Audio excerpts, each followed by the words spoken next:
What's up, people? It's your boy Perfection. I'm back again in my third take. I did the first one. Didn't really like it because I was kind of slow in certain words. And then when I was doing the second one, I accidentally stopped it midway. So now I have to do it the third time.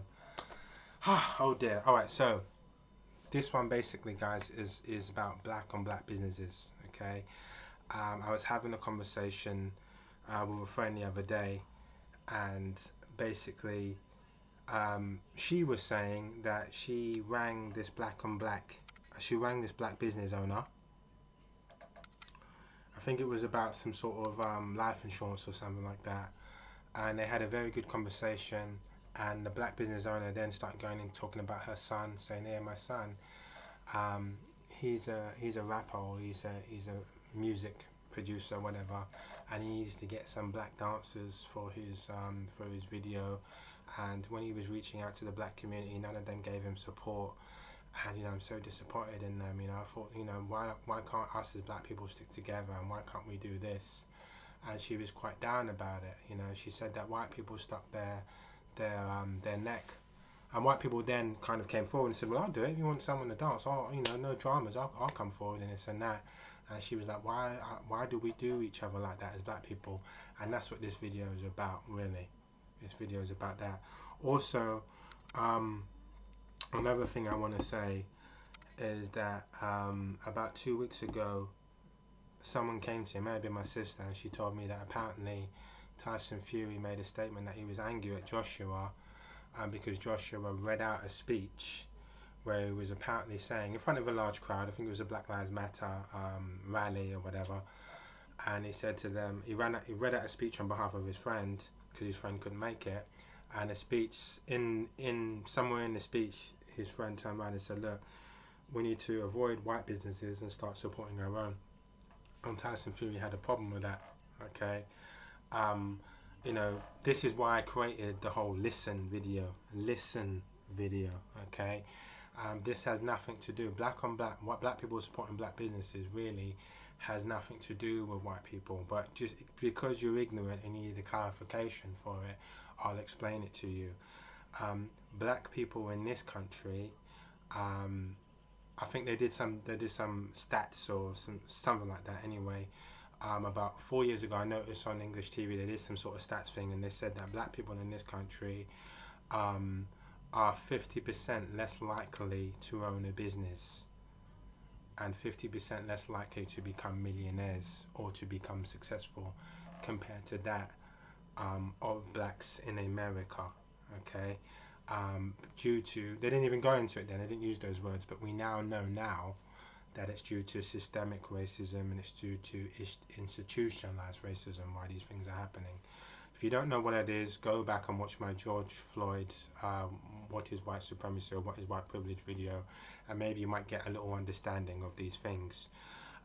But please, when black people decide that they want to get together and do something, this has nothing to do with you. Go and watch my listening video and just read the description. Okay, it has nothing to do with you. Okay, but I really shouldn't even be explaining myself to you, but because there are some ignorant people out there that might be friends and this and that, and they're white and they just don't get it, I owe them that much. Okay, so what I would say to people that I know that are white, black males, I've described in my last video that there's a hierarchy in this country, like a food chain really, and at the bottom of that hierarchy will be black males. Okay, they're being targeted by a lot of things, and they're being prevented from being successful in this country. It's as simple as that. If you don't understand it, watch the white privilege video and I'll explain it in detail. Okay, the difference between a white male and a black male. Okay, and how it affects them and their family and their children. So we are really kind of at the bottom in this country in regards to progress, success, owning your own business, own house, and all those kind of things. And we need to find a way out of that. Okay, so there's nothing wrong if we suddenly decide to come together. Funny enough, just like Caucasian people, Tyson Fury, just like yourself. Okay, just like you get white-owned businesses, family businesses like construction sites, laboring and all that kind of stuff. Just same way you guys look after each other, the same way Asians look after each other, Indian people look after each other, African people, and so forth. Um, it's time for black people as a whole to now suddenly sit down, gather around each other and say, right, we need to unite, which I've always preached about, and we need to start doing something about this so that our future generation is more, you know, more with the times, okay, so that they get themselves out of this hole that we find ourselves in, so that they start becoming more successful, more business minded, you know, they have some sort of strategy in regards to the poverty ladder and so forth. We need to come together and figure out a way of supporting each other and uplifting each other. And again, just like I said in my George Floyd Part 3 video, any white person that has a problem with that, if they're my friends, they need to come and look me in my face and tell me why there's a problem with that. But if they're not, and they're just any general white people out there watching this video, I couldn't give a rat's ass whether you got a problem with it or not, okay? Right, getting back to my black people, okay? Right, so where are we going to start with this? So we've established that in America you have more chances of being successful than what you do in the UK. We've established that, okay? What I want to say to, like, where would we start in regards to trying to uplift our own people? Where would we start in regards to that? And I think that is one thing that's really important, is that there's no way we're gonna somehow support each other in black businesses if we're not supporting each other at home. A lot of us come from broken families, and that is the roots. Like I've always talked about people with the roots, okay? I've always said that, you know, the first 5 years of a child's life is the most important years.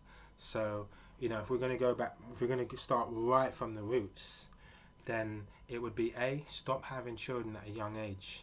Stop having children in your teens, okay? Stop having children in your teens.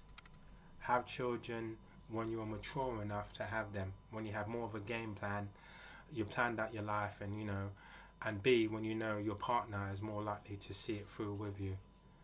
Maybe marriage, okay? Once you brought the child into the world, you then need to make sure that the first 4 to 5 years of the child's life is really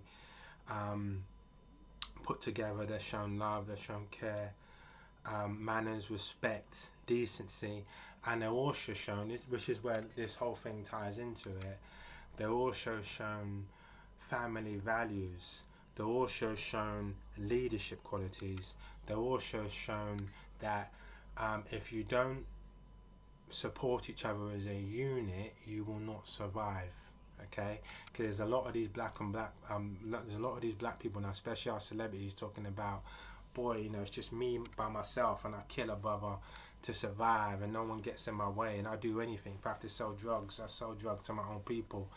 All of that kind of coon sellout mentality, we need to expose that to our children and kind of break it down to them and let them understand that that kind of mentality isn't working. It hasn't worked, okay? It hasn't worked for the last, we could say 50, 60 years. It hasn't worked. Funny enough, if we go back 50, 60 years, and this is one of the biggest things I've been trying to tell people, is that we were more united when we just came out of slavery than what we are now. Now we're segregated. When we first came out of slavery, we were united, so we were doing better then. If anything, we've done a 360 and gone backwards now, because we're segregated, we're isolated, we're by ourselves, and we're talking about every man for himself and all of that. We need to sit our children down and teach us that that kind of mentality doesn't work. We need to teach them these kind of values start at home, you know. Protect your sister, protect your brother, protect your father, protect your mother. Do your best to support your mum, your father, help out. Don't sit back and watch your mum do every single thing in the house. Don't sit back and watch your dad go slave his ass off at work, but yet you don't show any appreciation for it. Learn to appreciate things. When we can teach our children these values at home, then it filters out into the real world. Then other black people become an extension of their family. So when they walk into a hairdresser shop, or if they walk down the road and they see hairdresser shops, they say Indian hairdressing shops, African hairdressing shops, they might say, no, I need to support my brother, and they may walk into the African person shop to try and support them. Okay, unfortunately, the way the system is set up now is that we're very much kind of against each other for some reason. But before we go into that, I want to tell you a story. I had a friend back in the day, and we'll call him Philip. I had a friend called Philip back in the day, and Philip would come around my house. He never had any smokes, but he would ask people for a smoke. He never had a drink, but he would ask people for a drink. He would bring around his music, but to bring around a CD and play a CD, again, him playing the CD wasn't doing us any favors. He brought around the CD because he wanted to bring his environment over to, he wanted to make other people's environments his own. So he wasn't doing people a favor by bringing the CDs over. And when it came down to food, he would gladly take the food, because at the time then I was living with my mum. That was going back about 13 years ago, and she would always offer anyone that came into our house food. That's just how she was. That's how us Jamaicans are raised, and that's how our mothers are. If someone comes into the home, they want to be hospitable and things like that, and he would never say no. Okay. And then it got to a stage where, because I personally made a decision to stop offering him drinks, and I personally made a decision to stop offering him cigarettes. Okay, because I said, you know what, it seems like this guy is a user. I didn't use the word opportunist there, and I just said, look, this guy's just a user. I did use the term bum actually then, funny enough. This guy's a bum basically, and he just wants to get whatever he can. And I'm sure once we start saying no, he'll probably move on. Funny enough, he didn't. No, I'm not giving him that much. He didn't.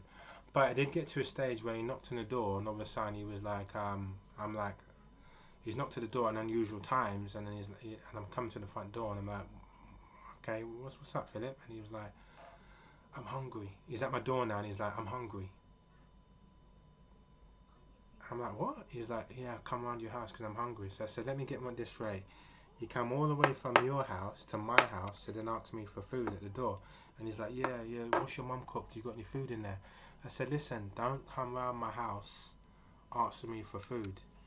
He's like, yeah, but you can give me a little. I said, no. And I think I turned him away. And my mum at the time overheard me telling him no, he couldn't have any food. And she switched. She was like, what? Look, what did you just tell him? I said, well, I told him that, don't come around there knocking on the door, asking for food. Okay, it's not that kind of party, And she goes, what did you tell him? Why did you tell him that? I don't like them things. I was like, what? And she was like, me don't like them things, look, me not like that, if someone comes home, me feed them and this and that. I said, listen, I was shocked. I was like, Mum, if you start feeding him, then he'll come back and he'll start taking this house for. She goes, no, look, me not like that and this and that. And this is what it ties into. This is what this whole this is what I want to bring up. This is what's really important. And it starts with black women.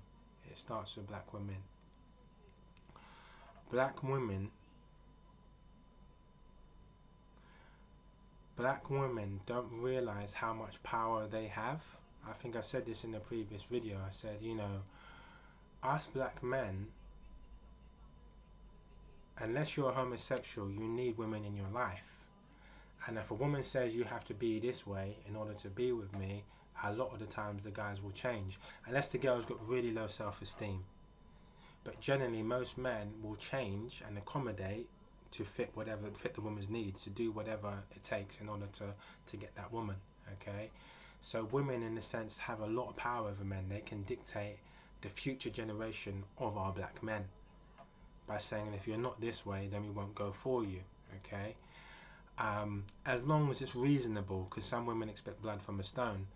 But the point I'm making is that when certain black women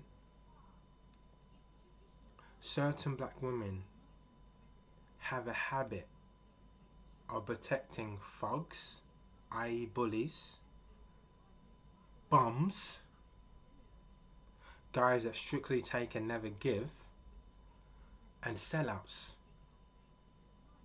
guys that will throw them under a bus. Now when you think of a black business, that's the opposite of a black business. That's the opposite of a successful business.